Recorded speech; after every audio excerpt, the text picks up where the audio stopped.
Hello everyone. Today we will be discussing about the chapter actuation system, that is unit 4.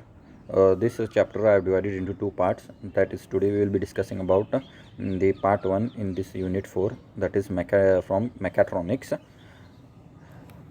So let's begin the contents, where here we will be discussing today mechanical actuators, then pneumatic link or element, gear drive, types of gear drives, gear train, then belt drive, then chains and chain drives, and last one bearings. Okay, so first one, mechanical actuator. So first of all, we'll see what is this actuators and all.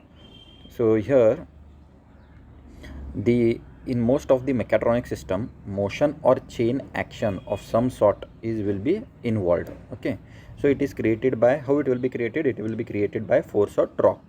Okay, this motion or action can be applied to anything from a single atom to large articulated structure, is produced by the device known as actuators.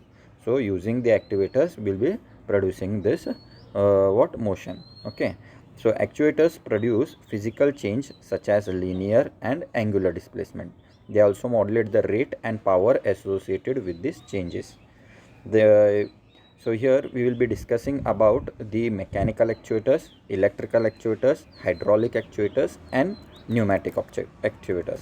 Okay, so first one, so this one we will be seeing about the mechanical actuators. So here, the mechanical actuators or mechanisms are devices which can be considered to be a motion converters. So these mechanical actuators, what they are?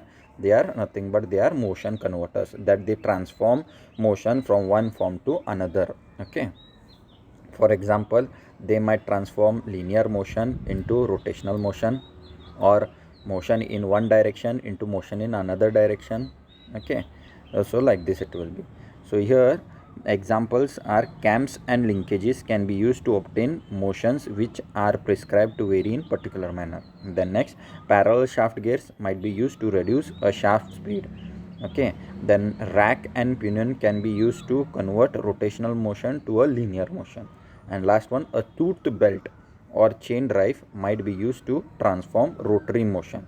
Okay, the next one we'll be seeing about the pneumatic links element. Okay, so here pneumatic element is a resistant body or an assembly of resistant bodies which is to make a part or parts of machine connecting other parts which have motion relative. Okay, okay, this pneumatic chain. So pneumatic chain is nothing but this first one we will see pneumatic link, that is pneumatic we will be seeing.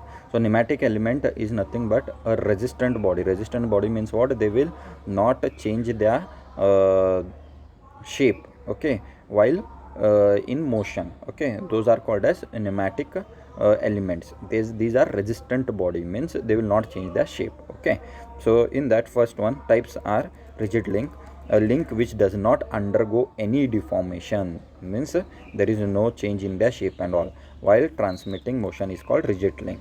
Then next one, flexible link. A flexible link is one in which it is partly deformed. Okay, not fully deformed but partly deformed, not to affect the transmission of the motion, like belts, ropes, chains, and wires.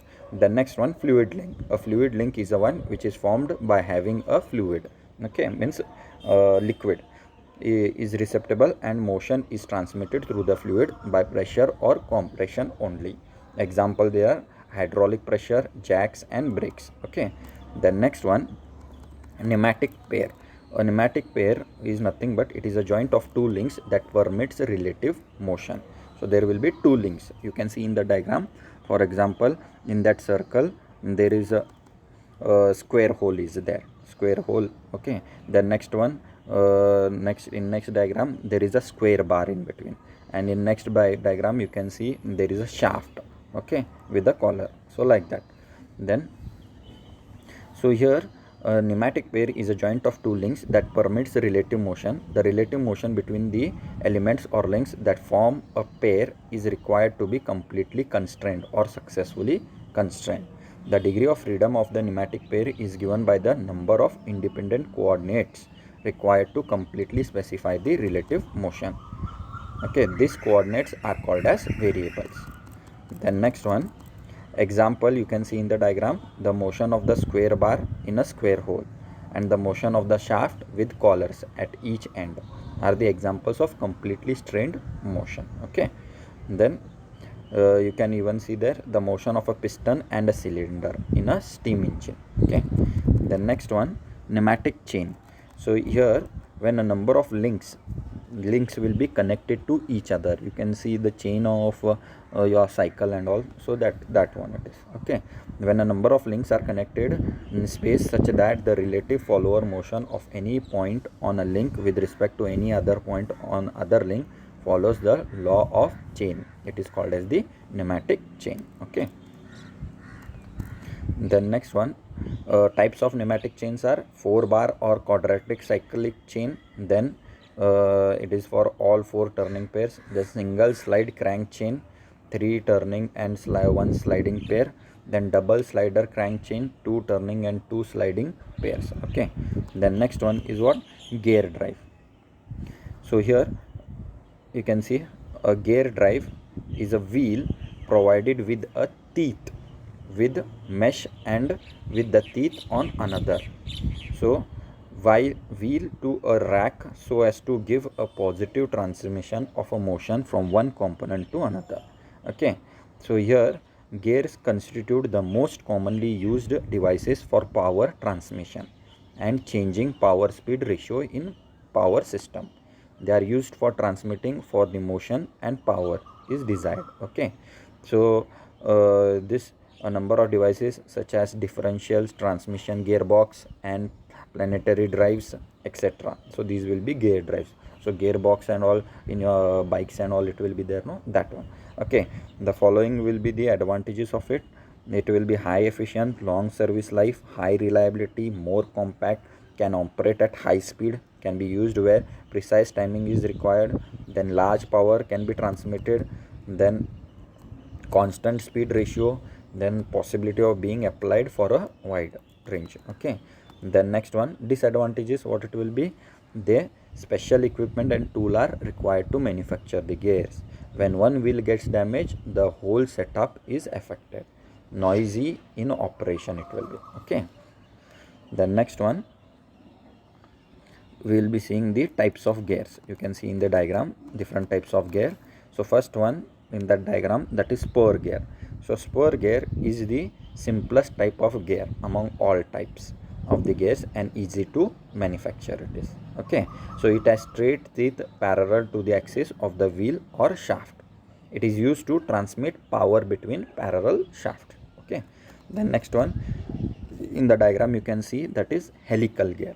Okay, the helical gears have inclined teeth. You can see there inclined teeth. Okay, teeth cut an angle to the face of the gear on the surface of the wheel. Its operation is smoother and quieter as compared to the spur gear. Okay, the noise is less in this. It is mostly commonly used in transmission of gearboxes. Then next one is bevel gears. Okay, you can see over there in the diagram. So this bevel gears is nothing but these are the gears which transfer powers between two non-parallel or in intersecting shafts. This type of gears are mostly commonly used in different drive of automobile. The next one is internal gear. Okay, so this internal gear is nothing but in internal gearing the two gears are meshed, okay, internally with each other. So they will be meshed internally, you can see in the diagram. The next one, external gear. So here in external gearing the two shafts are connected with the gears that mesh with each other externally. So it will be external, you can see in that worm gear, that one. Okay, the next one, that external gear. The next one is nothing but your rack and pinion gears. You can see in the diagram. In rack and pinion gear, a shaft mesh externally and internally with a straight line it will be. Okay, the circular gear is called a pinion and the straight line gear is called as the rack. So the circular is pinion gear. Okay, and the straight it is called as the what, which is straight, that is called as the rack. Both are there in the diagram. Then next one is worm gear. You can see in the diagram, the worm gear is an arrangement of two gears in which one gear is called as the worm and the other gear it is called as the mesh with the worm gear. The two elements are called as worm screw and worm wheel. Worm gears are used in presses, rolling mills or rudders and worm drive saw, etc. Okay, so that will be a worm gear. You can see both the parts, up one is there and down one is there. Okay, the next one we will be seeing about the gear train. Okay, so here gear trains, what is this gear trains? So this all the definitions of your bevel gear, whatever I had explained, no, it is there in this what your PPT. So bevel gear, as I told you, these are the gears which transfer power between two non-parallel or intersecting shaft. Then internal gear, what it is? In internal gear, the two gears are meshed internally, as I told you. Then external gearing, in external gearing, the two shafts are connected with the gears that mesh with each other externally. Then rack and pinion. In rack and pinion gears, a shaft mesh externally and internally with a straight line gear will be there. Then worm gear. A worm gear is an arrangement of two gears in which one gear is called as the worm gear and meshes with the worm gear. As I had explained you with the diagram in previous this presentation. Okay. The next one, gear train. Slides in previous slides. Okay. So next one we will be seeing about the gear train and its types. So the combination of gear wheels by means of a motion is transmitted from one shaft to another shaft is called as gear train. So gear train is what? The combination of gears wheels by means of motion that it will be transmitting from one shaft to another shaft, that will be called as a gear train. Okay, a gear train is constructed in a frame by mounting gears so that the teeth of the gears passing away from each other. It provides smooth transition of rotation from one gear to another. Okay, then types of gear train: simple gear train, compound gear train and epicyclic gear train. Okay, then first one we will be seeing about the simple gear train. So you can see over there in the diagram, that is the simple gear train. Okay, a simple gear train is a one which each shaft carries one wheel. So each shaft will be having one wheel in this. Simple gear trains are employed where a small velocity ratio is required. The gear train in which the driving and the driving shaft are coaxial or coincident is known as the reverted gear train. Okay, so see, you can see in the diagram there each shaft is there for each circle, it will be there. See, okay. Then next, what it will be there, if you can see over there, if n number of gears are present in simple gear train, then they are numbered from driving gear to the driven gear. So you can see they are numbered from the driving gear, that is 1 2 3 4 to the driven gears. Okay, so driver gear will be first one. Then their rotational speeds will be what? N1, N2, N3 and so on, and their number of teeth will be what? T1, T2, T3 respectively. Then the gear ratio is represented as N1 divided by Nn divided by N1 equal to T1 divided by T2 into T2 divided by T3, so on. Okay, then next one, compound gear train we will be seeing. So you can see over there in the diagram.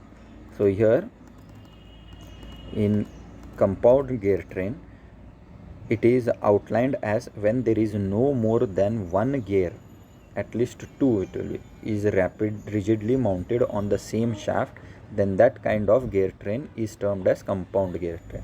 So on the same shaft they will be mounted. You can see over there two, at least two are there. You can see gears that are mounted on the same shaft. Again next one, two, they are mounted on the same shaft. Okay, like that. Then this, when there is a desire of huge changes in speed or power output and there is a less space between input and output shaft, then this kind of gear trains is employed. Both the direction of the gear trains and number of shafts are using in gear train will determine the rotation direction of the driven gear shafts. Okay, you can see over there in the diagram. So here you can see in the diagram, this is a consider a compound gear train with 6 gears are there. Okay, you can see 1, then in second one 2, 3, then 4, 5, and last one 6. Okay, so 6 gears are there and 4 shafts are there. Okay, so like that it will be there. The next gear train transmission ratio will be product of number of teeth on drivers divided by product of number of teeth on drivens. The next one, epicyclic or planetary gear train it is. So here, just like compound gears, planetary gears are used when there is a desire of huge changes in speed or power output across small distances. So when there is a in very small distance, you have to transfer huge changes, that is speed or power. That time we are using this epicyclic. Okay, so here, when compared to other gear trains, this arrangement of compound gear train is more complex. So this will be more complex, you can see in the diagram. Basically in this planetary gear set consists 3 main components, that is the sun gear, it will be in center. Then the planet gears, that will be what, around the sun one, planet 1, planet 2, planet 3, planet 4, you can see there. And last one, the ring gear, that will be around all. Okay, around the planet gears, then it will be, that is the ring gear. The sun gear is present for center and the planet gears revolve around the sun gear. Then the gears are held together by a ring gear. Okay, so like that it will be. Based on the system, one or more than one planet gear rotates around the sun gear. Sometimes connecting arm is used in between planetary gears. Okay, as you can see in the diagram. The next one is what we will be seeing about the belt. Okay, so belt is what? A belt is a continuous band of flexible material that it will be passing over the pulley to transmit motion from one shaft to another. So belt, what it will do, it is flexible. First of all, it will be around the pulley, okay, over the pulley to transmit what? Motion. So it will transmit motion from one shaft to the another. The best example you can see this belt in your vehicles. Okay, then even in that this we girni we call, no, in that also we can see. Okay, so here the belts are available, means types of belts. There are flat belt, V belt, and round belt. All those things you can see in the diagram. Okay, then first one, flat belts. Flat belts are used for their simplicity and because they are subjected to minimum bending stress on the pulleys. Then V belts. A V belt is a belt of trapezoidal section running on the pulleys with grooves cut to match the belt. Okay, the normal angle between the sides of the groove is 40 degree. Then round belts. These round belts are employed to transmit low power mainly in instrument table type machines, tools, machinery of the clothing in industry and household appliances. And last one you can see over there, timing belt. Timing belts have teeth cut on their inner surface. You can see in the diagram there are teeth. Okay, so they require toothed wheels like gears. Okay, then next one, belt drive we will be seeing. So a belt drive consists of a driving and driven pulley and the belt which is mounted on the pulleys with a certain amount of tension and transmits peripheral force by the friction. Okay, so that open belt drive, this one first one, and one more is there, cross belt drive. There are two types. Okay, the first one is open belt drive, you can see over there. Let us consider the smaller pulley to the driving pulley. This pulley will transmit motion to the belt and the motion of the belt is turned will give a rotation to the larger driven pulley. In open belt drive system, the rotation of both the pulley is in the same direction. You can see in the diagram, that is in open belt drive, it will be in the same direction. Whereas in cross belt drive system, it will be in opposite direction. You can see over there. Okay, in cross belt it will be in opposite direction. Then here two pulleys rotate in the same direction in open belt drive. In cross belt drive, length of the belt is smaller. Okay, Then angle of lap is different for driver and driven pulley. In your open belt drive, your length of the belt is larger, then it will be larger. Okay, so this you can see in the two diagrams. Okay, then next one, where it will be where you will be using this belt drives to transmit power from low or medium capacity electric motor to operative machines, to transmit power from small prime movers, electric generators, agriculture and other machineries they will be used. Then next one, chain and chain drives. Okay, so here a chain consists of links connected by joints which provide from articulature or flexible of the chain. So in your bikes, that bikes and cycles you can see that. Okay, a chain drive consists of two sprockets and chain drives or transmission with several driven sprockets are also employed. Besides the enumerated components, chain drives may also be included tensioning devices, lubricating devices. So these all are required, lubricating devices and all over here. Okay, then next one, chain drives are used for medium center to distance, which in the case of gear drive would require idle gears, or intermediate stage is not required to obtain required speed ratio. Then drives with strict requirements as to overall ones requiring positive transmission without slippage. There are two principal types of chain drives: roller chain drive and inverted tooth or silent chain drive. Okay, so next one we will be seeing about the bearings. Okay, so bearings inside that gears and all, it will be there. Okay, sprocket. A bearing is a device which supports, guides and restrains moving elements. So what it will do, it will support, guide and restrain moving elements. The material used for bearing is commonly it is cast iron or slow speeds, then bronze or brass lining being fitted for higher speeds. White metal or artificial metal is used as a lining for the bronze, or it may be held directly in cast iron. Okay, then classifications of bearings: there are plain bearings, then journal bearings, then pivot bearing, then collar or thrust bearing. Okay, so these will be types. And next one is second one, ball and roller bearings. Okay, so plain bearings. A journal bearing, as you can see in the above diagram, below diagram you can see over here, that is one in which the bearing pressure is perpendicular to the axis. So the bearing pressure will be perpendicular to the axis over here. Okay, the portion of the rotating element which is in the contact with the bearing is called the journal. So the rotating element which will be in the contact with the bearing is called as the journal. On top you can see over there, that is journal. Okay, a pivot bearing is a one in which the pressure is parallel to the axis of this shaft. The collar bearing, here the pressure is parallel to the axis of the shaft.